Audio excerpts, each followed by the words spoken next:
फौजी बेटी। सुधा और चंदन रामपुर गांव में रहते थे। चंदन एक किसान था और खेतीबाड़ी करके अपना और अपने परिवार का गुजारा करता था। चंदन की पत्नी सुधा 9 माह से गर्भवती थी। बहू, हमें तो पोता ही चाहिए, देखना पोता ही होगा। अब जल्दी से ये बाहर आ जाए तो मैं अपने पोते को गोद में खिलाऊंगी।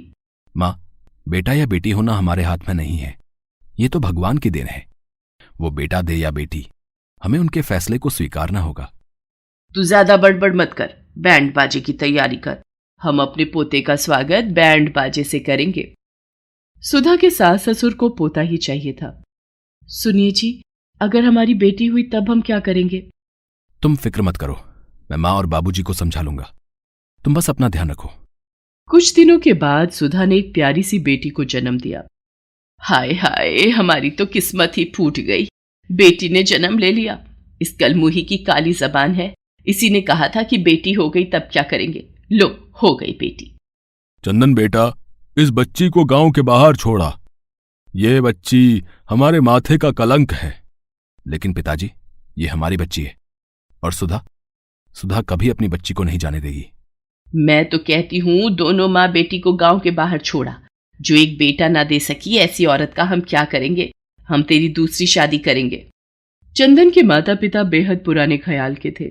माता पिता की जिद के आगे मजबूर होकर चंदन सुधा और अपनी बच्ची को गांव के बाहर छोड़ने के लिए घर से बाहर आ गया। मुझे माफ कर दो सुधा, मैं माँ और बाबूजी के आगे मजबूर हूं। मैं तुम्हें तुम्हारे मायके छोड़ देता हूं। और चंदन ने सुधा और उसकी छोटी सी बच्ची को सुधा के मायके छोड़ दिया। कुछ दिनों तक सुधा अपने माता पिता के घर पर रही। सुधा की प्यारी सी बच्ची धीरे धीरे बड़ी होने लगी थी। कुछ साल बाद सुधा के भाई की शादी हो गई और भाभी ने सुधा को मायके से निकाल दिया। भाभी, आप लोगों के सिवा मेरा कोई सहारा नहीं है। मुझे घर से मत निकालिए, मैं कहाँ जाऊंगी? कहीं भी जाओ, लेकिन यहां से जाओ। हमने तुम्हारा जिंदगी भर का ठेका नहीं लिया है। सुधा अपनी बच्ची को लेकर वहां से चली जाती है। घर से निकलते समय सुधा की मां ने उसे कुछ पैसे दिए थे। हमें माफ कर दे बेटी, ये कुछ पैसे रख ले, तेरे काम आएंगे। मां के दिए हुए पैसों से सुधा ने अपने और अपनी बच्ची के रहने के लिए किराए पर एक छोटा सा कमरा ले लिया। मां के दिए हुए पैसे कुछ दिन तक सुधा के काम आए, लेकिन थोड़े दिनों के बाद पैसे खत्म होने लगे। अब सारे पैसे खत्म होने को हैं, मैं मेरी बच्ची को क्या खिलाऊंगी? मां, मुझे बहुत भूख लगी है, कुछ खाने को दो ना। अभी देती हूं मेरी बच्ची। सुधा के पास 5 रुपए पड़े थे। वो एक किराने की दुकान पर गई। भैया, 5 रुपए का बिस्किट का पैकेट दे दो। 5 रुपए का पैकेट नहीं है, 10 वाली दे दूं? नहीं भैया, मेरे पास इतने पैसे नहीं हैं। पैसे कल दे देना, अभी तो बिस्कुट ले जाओ। भैया, पैसे तो कल भी नहीं होंगे। दरअसल मुझे काम की तलाश है। आपकी दुकान पर कुछ काम मिल जाएगा क्या? मेरी दुकान पर तो नहीं, लेकिन मेरी माँ पापड़, बड़ियाँ और चिप्स घर पर बनाती हैं, जिन्हें मैं यहाँ बेचता हूँ। उन्हें किसी हेल्पर की जरूरत है। तुम चाहो तो कल से मेरे घर आकर उनकी मदद कर देना। मैं तुम्हें हर महीने सैलरी भी दूंगा। दूसरे दिन सुधा उस दुकानदार के घर काम पर जाने लगती है। वो मधुलिका को भी अपने साथ लेकर जाती। कितनी प्यारी बच्ची है, इसे स्कूल भेजना शुरू किया या नहीं? नहीं काकी, मेरे पास इतने पैसे कहाँ। पास के सरकारी स्कूल में इसका नाम लिखवा दे, बहुत कम पैसों में तेरी बेटी की पढ़ाई भी हो जाएगी।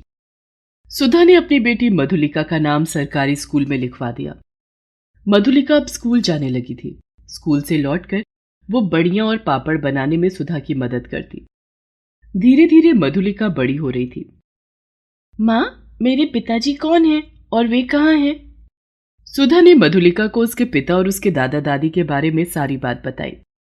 मधुलिका बेटा, अब तू बड़ियां और पापड़ बनाने में अपना समय बर्बाद मत कर। तू अपनी पढ़ाई पर ध्यान लगा और अपने पैरों पर खड़ा होने की सोच। तू कुछ ऐसा कर कि जिन लोगों ने तुझे घर से निकाल दिया वही तुझे वापस ले जाने तेरे पास आए। तुम फिक्र मत करो माँ, मैं खूब पढ़ूंगी और तुम्हारा नाम रोशन करूंगी। मधुलिका खूब मन लगाकर पढ़ने लगी। वो दिन रात मेहनत करती और हर साल अपनी कक्षा में टॉप करती। दूसरे बच्चों के माता पिता अपने बच्चों को मधुलिका की मिसालें देने लगे। मधुलिका को देख, उसके पास ना लैपटॉप है और ना स्मार्टफोन, ना ही कोई उसे ट्यूशन पढ़ाता है। फिर भी वो हर साल टॉप करती है। और एक तू है, तुझे हमने सारी सुविधाएं दी हैं, लेकिन फिर भी पढ़ाई में मधुलिका से पीछे है। दूसरे बच्चे रात में नाइट लैंप में पढ़ते तो मधुलिका लालटेन की रोशनी में। मधुलिका बेटा, काफी रात हो गई है, लालटेन की रोशनी में पढ़ेगी तो आंखें खराब हो जाएंगी। अब सो जा मेरी बच्ची। तुम सो जाओ माँ, मैं बस एक क्वेश्चन और सॉल्व कर लूं, फिर आती हूँ। घर में खाने पीने के लिए जो भी रूखा सूखा रहता, मधुलिका वही खाकर खुश रहती और मन लगाकर पढ़ाई करती। एक दिन मधुलिका जब स्कूल से लौटी तो सुधा बहुत परेशान थी। क्या बात है माँ, तुम परेशान क्यों हो? मधुलिका बेटा, आज घर में आटा नहीं है, मेरे पास पैसे भी नहीं है। मालिक ने कहा है कि वो कल पैसा देंगे। कोई बात नहीं माँ, स्कूल से लौटते वक्त मैंने देखा कि पास वाले भगवती माता के मंदिर में प्रसाद बंट रहा है। मैं वहां से थोड़ा सा प्रसाद ले आती हूँ, हम दोनों वही खा लेंगे। ठीक है बेटी।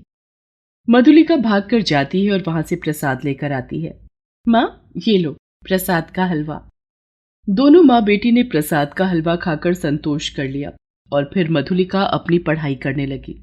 मधुलिका बेटा, मुझे माफ कर दे, मैं तुझे पेट भर खाना भी नहीं खिला पा रही हूं। अरे माँ, बस थोड़े दिन की बात है, जब मैं पढ़ लिख कर फौजी बन जाऊंगी तब हमें किसी चीज की परेशानी नहीं होगी। फौजी? हाँ माँ, मैं फौजी बनना चाहती हूँ। लेकिन बेटा, उसके लिए तो बहुत मेहनत करनी पड़ती है। मैं मेहनत करूंगी माँ, लेकिन एक दिन फौजी बनकर रहूंगी। मधुलिका खूब मेहनत करके पढ़ाई करती और उसने 10वीं की कक्षा में भी टॉप किया। आगे की पढ़ाई के लिए उसने कॉलेज में दाखिला ले लिया और फौजी की भर्ती परीक्षा के लिए तैयारी करने लगी। कुछ दिनों बाद फौजी की भर्ती परीक्षा में शामिल होने के लिए मधुलिका के पास चिट्ठी आई। मधुलिका वो चिट्ठी लेकर दौड़ती हुई सुधा के पास गई। माँ, फौजी की भर्ती परीक्षा में शामिल होने के लिए चिट्ठी आई है माँ। खूब अच्छे से तैयारी करके परीक्षा देने जाना मेरी बच्ची, भगवान तेरी सारी मुश्किलें हल करेंगे।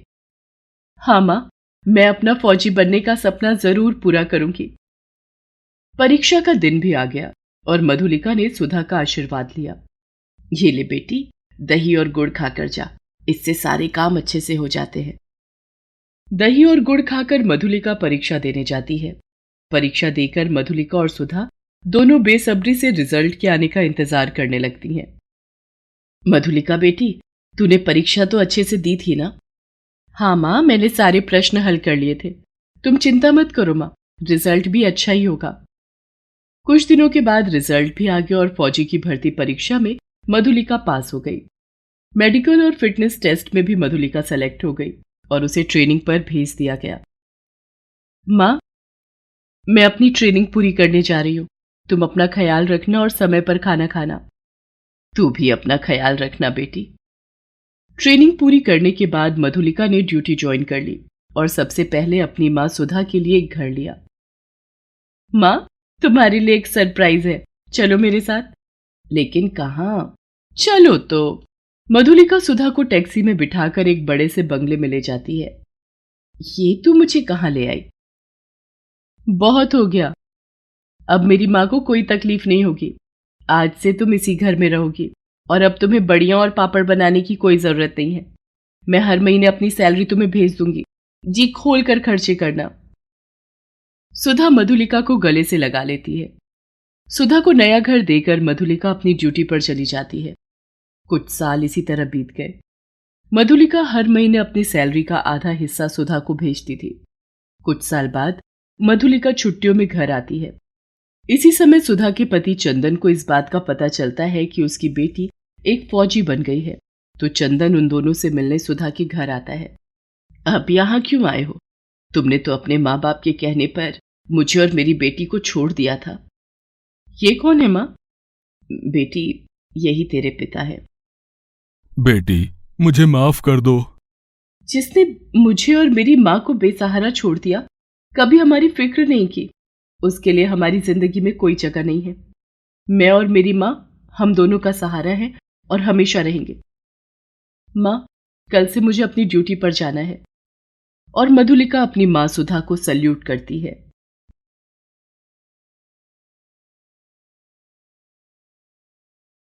शांतिपुर गांव में हरीश नाम का एक लड़का रहता था।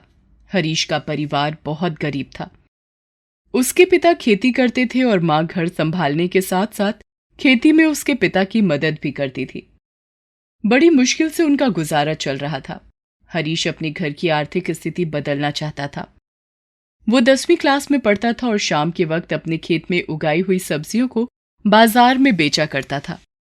हरीश बड़ा होकर भारतीय सेना में भर्ती होना चाहता था। वो जब भी किसी फौजी को देखता तो बस एकटक देखता रह जाता। उसे भारतीय सेना की वर्दी, अनुशासन और खास तौर पर अपने देश के लिए कुछ भी कर गुजरने का जज्बा बहुत भाता था। एक दिन उसने अपने दोस्त के घर टीवी पर गणतंत्र दिवस की परेड देखी। परेड में भारतीय जवानों के शौर्य को देखकर उसे बहुत अच्छा लगा। इसके बाद घर जाकर हरीश अपनी मां से, माँ, कहाँ हो तुम? जल्दी यहाँ आओ, कुछ बात करनी है तुमसे। क्या हुआ? क्यों इतना हल्ला मचा रहा है? माँ, मैं सोनू के घर से आ रहा हूं। उसके घर नया टीवी आया है। हाँ तो हमारी हालत तू जानता नहीं क्या? अपने बाबा से टीवी की बात मत कह देना वरना। अरे माँ, मेरी पूरी बात तो सुनो। मुझे टीवी नहीं चाहिए। मैंने उस पर गणतंत्र दिवस की परेड देखी। क्या शान थी हमारे देश के जवानों की, और क्या जबरदस्त परेड कर रहे थे वो। मैं तो बस देखता ही रह गया माँ। माँ, मुझे भी सेना में जाना है। अच्छा, तो ये बात है। पहले भी न जाने कितनी बार तेरा ये राग सुन चुकी हूं। बेटा, तू हमारा अकेला लड़का है। हमें किसका सहारा है तेरे सिवा? और अगर तू भी। माँ, फौज में नौकरी करने वालों को अच्छी तनख्वाह भी तो मिलती है। मैं हमारी सारी मुश्किलें दूर कर दूंगा। और रही बात आप लोगों से दूर रहने की, तो अगर हर कोई ऐसे सोचने लगा तो देश की रक्षा कौन करेगा माँ? बात तो तेरी ठीक है बेटा, पर फौज में नौकरी कब और कैसे मिलेगी उसके बारे में तू कुछ जानता भी है? फिलहाल तो नहीं माँ, पर जल्दी जान लूंगा। आप बस बाबा को मना लेना, ठीक है? इतना कहकर हरीश बाजार में सब्जी बेचने चला गया। बिमला काफी देर तक उसके बारे में सोचती रही। वो दिल से चाहती थी कि हरीश का भारतीय सेना में जाने का सपना पूरा हो जाए, पर वो मां भी थी। उधर बाजार में हरीश रोज की तरह सब्जी बेचने में लगा था कि तभी वहां एक बस आकर रुकी। उसमें से भारतीय सेना की वर्दी पहने एक हट्टा कट्टा नौजवान उतरा। हरीश ने जैसे ही उसे देखा तो खुद को रोक नहीं पाया। वो अपनी सब्जी वहीं छोड़कर उस फौजी के पास गया और उससे बोला, साहब जी, जी नमस्ते साहब। मैं हरीश हूं। उधर सब्जी का ठेला है मेरा। कुछ खरीद लीजिए साहब। नहीं बेटा, मैं तो यहां किसी काम से आया हूं बस। सब्जी खरीद कर क्या करूंगा? अच्छा, कोई बात नहीं साहब, मत खरीदिए। ये गाजर रख लीजिए, बिल्कुल ताजी है, मेरे खेत की है। मुझे इसके पैसे नहीं चाहिए आपसे। अच्छा ठीक है, लाओ दे दो। अब मुझे साफ साफ बताओ, बात क्या है? क्या कहना चाहते हो? साहब, मैं 10वीं क्लास में पढ़ता हूं और आपकी तरह मैं भी सेना में भर्ती होना चाहता हूं, पर कैसे ये नहीं जानता। अच्छा बरखुरदार, ये बात है तो सुनो। 10वीं अच्छे नंबरों से पास कर लो और जुट जाओ कसरत में। करीब 6 महीने बाद पास के ही शहर में भर्ती होने वाली है। अगर दौड़ में कमाल कर गए तो बात बन सकती है, ठीक है? जी अच्छा, ये तो बहुत अच्छी बात है साहब। मैं जी जान लगा दूंगा। साहब, अपनी गाजर की कसम। हरीश की बात पर राकेश जोर से हंसता है और उसे फौज में भर्ती होने के सारे नियम और तरीके समझा देता है। अगले ही दिन से हरीश ने पूरा ध्यान अपनी शारीरिक क्षमता को बढ़ाने और 10वीं की परीक्षा पर लगा दिया। वो दिन भर कसरत करता और रात को मन लगाकर पढ़ाई करता। उसका ये जुनून देखकर उसके माँ बाबा भी उसकी तैयारी में उसका पूरा साथ दे रहे थे। हरीश ने 10वीं की परीक्षाएं अच्छे नंबरों से पास कर ली और ऐसे ही 6 महीने गुजर गए। हरीश सही समय पर भर्ती के लिए पहुंच गया। उसने देखा कि वहां उसके जैसे हजारों बच्चे फौज में भर्ती होने के लिए आए थे, वो भी पूरी तैयारी के साथ। सबने दौड़ने के लिए मजबूत जूते पहने हुए थे, लेकिन उसके पैरों में तो पुरानी और कमजोर सी चप्पलें थी। अगर वो उन्हें पहनकर दौड़ता तो वो जरूर टूट जाती, और उन चप्पलों के अलावा उसके पास पैरों में पहनने के लिए कुछ भी नहीं था। उसने नंगे पैर दौड़ने का फैसला किया। जैसे ही दौड़ शुरू हुई, हरीश पूरी ताकत से भागा, लेकिन थोड़ी ही दूर भागने पर उसके पैरों में छोटे छोटे कई पत्थर चुभ गए। वो फिर भी भागता रहा, लेकिन धीरे धीरे दर्द की वजह से उसकी रफ्तार कम होती गई। वो दौड़ में पिछड़ गया, जिसकी वजह से उसका सिलेक्शन नहीं हो सका। हरीश बहुत उदास था। उसके पैरों से खून बह रहा था, लेकिन उन घावों से ज्यादा उसे फौज में भर्ती ना हो पाने का दर्द ज्यादा था। उसने किसी तरह खुद को संभाला और अपनी पुरानी चप्पलें पहनकर वापस अपने घर चला गया। अब वो दिन भर चुपचाप रहने लगा। उसकी खुद से उम्मीद टूट गई थी। एक दिन अचानक उसके घर का दरवाजा किसी ने खटखटाया।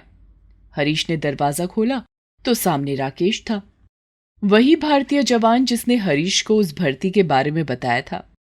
राकेश ने हरीश से कहा, और बरखुरदार, कैसे हो? अरे साहब, आप और मुझ गरीब के घर आइए ना, अंदर आइए। राकेश घर के अंदर आता है। हरीश उसे पानी पिलाता है।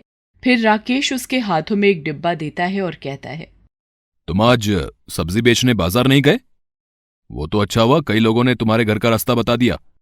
अब चलो वो सब छोड़ो, ये लो, मैं ये तुम्हारे लिए लाया हूं। अब मेरे लिए? साहब, लेकिन मैं कैसे? क्या है ये? बरखुरदार, खोलोगे तब तो जानोगे ना। हरीश उस डिब्बे को खोलता है। उसमें नए जूते थे। उन जूतों को देखकर हरीश की आंखों में आंसू आ जाते हैं। राकेश उसके कंधे पर हाथ रखकर कहता है, मैं उस दिन था वहां पर, मैंने सब देखा। इतनी जल्दी हिम्मत हार जाओगे तो देश के लिए कैसे लड़ोगे? अगले महीने फिर से भर्ती होगी, लेकिन दूसरे शहर में। और हां, ये लो कुछ पैसे हैं, तुम्हारे काम आएंगे। जान लगा देना इस बार। हरीश राकेश के पैरों में गिर जाता है। राकेश उसे उठाकर गले लगाता है। हरीश इस बार पहले से भी ज्यादा मेहनत करता है और ठीक 1 महीने बाद भर्ती के लिए पहुंच जाता है। इस बार उसे खुद पर पहले से भी ज्यादा भरोसा था और उसके पास नए जूते भी थे। दौड़ जैसे ही शुरू हुई, वो गोली की रफ्तार से दौड़ने लगता है। वो दौड़ में अव्वल आता है। बाकी टेस्ट भी वो आसानी से पास कर लेता है और इसके साथ ही हरीश के जीवन का सबसे बड़ा सपना पूरा हो जाता है। उसे भारतीय सेना में भर्ती कर लिया जाता है। वो सबसे पहले जाकर राकेश से मिलता है और उसके पैर छूकर उससे आशीर्वाद लेता है। राकेश उसके लिए बहुत खुश होता है। उसके माँ बाबा भी इस खबर से बहुत खुश होते हैं। हरीश अपने माँ बाबा का आशीर्वाद लेकर अपनी ट्रेनिंग पर चला जाता है। ट्रेनिंग खत्म होने के बाद उसकी पहली पोस्टिंग कश्मीर में होती है। उसने अपनी ट्रेनिंग पूरी मेहनत से की थी। ठीक उसी तरह कश्मीर में भी वो पूरे जज्बे के साथ अपनी ड्यूटी निभाने लगता है। एक दिन हरीश अपने 3 साथियों के साथ पेट्रोलिंग पर था। तभी सीमा पार से कुछ आतंकवादी घुसपैठ की कोशिश करने लगते हैं। हरीश ने तुरंत वायरलेस पर इस बात की खबर अपने कैप्टन को दी। कैप्टन ने उससे कहा, हरीश, मैं यहां से टीम भेज रहा हूं, लेकिन तब तक तुम्हें अपने दोनों साथियों के साथ उन्हें रोकना होगा। याद रहे, कोई भी बचकर भागना नहीं चाहिए। जी सर। हरीश अपने साथियों के साथ मिलकर योजना बनाता है। आतंकवादी 5 थे। हरीश और उसके साथी बिना आवाज किए उनके बिल्कुल नजदीक गए और अचानक उन पर हमला बोल दिया। आतंकवादी भी हथियारों से लैस थे। उन्होंने भी जवाबी हमला शुरू कर दिया। हरीश अपने साथियों के साथ पूरी जांबाजी से लड़ा और उन्होंने मिलकर 3 आतंकवादियों को ढेर कर दिया, जबकि एक को अपने कब्जे में ले लिया। लेकिन एक आतंकवादी वहां से भागने लगा। हरीश ने अपने दोनों साथियों को बंदी आतंकी को पकड़कर रखने को कहा। उस आतंकवादी के पीछे भागा। जब हरीश उसके काफी नजदीक पहुंच गया तो उस आतंकवादी ने हरीश पर कई फायर कर दिए। हरीश गोलियों से बचने के लिए जमीन पर लेट गया, लेकिन फिर भी उसके एक पैर में कई गोलियां लग गईं। इस सब के बावजूद वो उठ खड़ा हुआ और उस आतंकवादी को दबोच लिया और तुरंत ही उसके सिर पर वार करके उसे बेहोश कर दिया। कुछ घंटों बाद बाकी जवान वहां पहुंचे। उन्होंने उस आतंकवादी को कब्जे में लिया और हरीश को अस्पताल लेकर गए। अस्पताल में हरीश के पैर का ऑपरेशन हुआ और उसके बाद जब हरीश को होश आया तो डॉक्टर ने उसे बताया, हरीश, तुमने बहुत बहादुरी दिखाई, हमें गर्व है तुम पर, लेकिन लेकिन क्या डॉक्टर साहब, क्या बात है? क्या हुआ है? तुम्हारा पैर बुरी तरह से घायल हो गया था। जहर तेजी से बढ़ रहा था, इसलिए ना चाहते हुए भी हमें तुम्हारा पैर काटना पड़ा। क्या? ये क्या कह रहे हैं आप? ये क्या कह रहे हैं आप डॉक्टर साहब? मेरा पैर! नहीं, नहीं! हरीश खुद पर से चादर हटाता है और अपने कटे हुए पैर को देखकर जोर जोर से रोने लगता है। तभी राकेश वहां आ जाता है और उसे गले लगाकर उसे चुप कराता है। हरीश रोते हुए उससे कहता है, साहब, देखिए ना, ये क्या हो गया साहब? अब मैं किसी काम का नहीं रहा साहब। मैं कैसे करूंगा अपनी ड्यूटी? कैसे अपने देश के लिए लड़ूंगा मैं? नहीं हरीश, तुमने जो किया है वो बहादुरी की बहुत बड़ी मिसाल है। तुम्हारी वजह से ही वो आतंकवादी अपने मंसूबों में कामयाब नहीं हो पाए। तुमने अपने देश की रक्षा की है, और कौन कहता है कि एक पैर खो देने से तुम बेकार हो गए? तुम अभी भी देश की सेवा कर सकते हो हरीश। पर कैसे? भले ही तुम अब खुद बॉर्डर पर नहीं लड़ सकते, लेकिन अपनी कमी को पूरा करने के लिए नए हरीश तो तैयार कर ही सकते हो ना। तुम अपने जैसे कई बच्चों को रास्ता दिखा सकते हो, उन्हें फौज के लिए तैयार कर सकते हो, और ऐसा करके तुम अपने देश की सेवा ही तो करोगे। जी साहब, आपने बिल्कुल सही कहा। मैं ऐसा ही करूंगा। जैसे आपने मुझे हौसला दिया, मैं भी दूसरों को दूंगा। इतना कहकर हरीश राकेश के गले लग जाता है। भारतीय सेना ने पूरे सम्मान के साथ हरीश को विदाई दी। छाती पर मेडल सजाए बैसाखी के सहारे हरीश अपने गांव वापस आता है। उसके माँ बाबा के साथ पूरा गांव उसके स्वागत में खड़ा था। आंखों में आंसू लिए हरीश अपने माँ बाबा के गले लगता है और अगले ही दिन गांव के स्कूल में जाता है और सारे बच्चों को इकट्ठा करके उनसे पूछता है, हाँ तो बच्चों, मुझे ये बताओ, आप में से कौन ऐसा है जो भारतीय सेना में जाकर देश के लिए जान की बाजी लगाना चाहता है? वहां पर खड़े सारे बच्चे अपना हाथ खड़ा करते हैं। हर बच्चे के चेहरे पर देशभक्ति का भाव था और हरीश के चेहरे पर सुकून भरी मुस्कान।